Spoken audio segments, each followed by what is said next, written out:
Včera bylo asi 28 stupňů, dneska taky.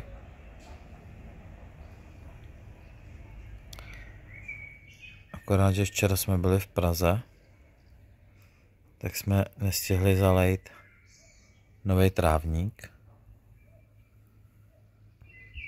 A kolem chodníku a i kolem bazénu to vypálilo takovýhle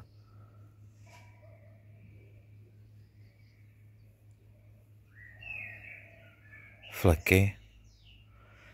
Asi jak ta tráva není úplně zakořeněná.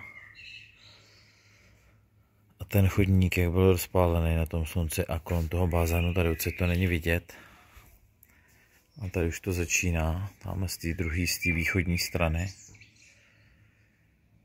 Tak tam je prostě pás asi 20 cm široký prostě. Od toho plechu asi jak to bylo rozpálený. Stejně tady od ty žuly, jak to bylo rozpálený. Tak to prostě úplně uschlo. Bylo to jak seno. Dneska už je to úplně rezatý.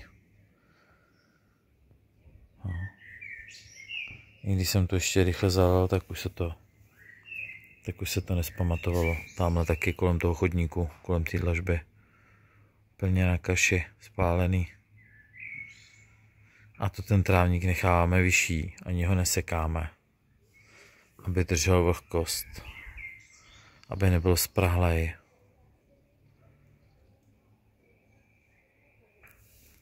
No. Takže tak.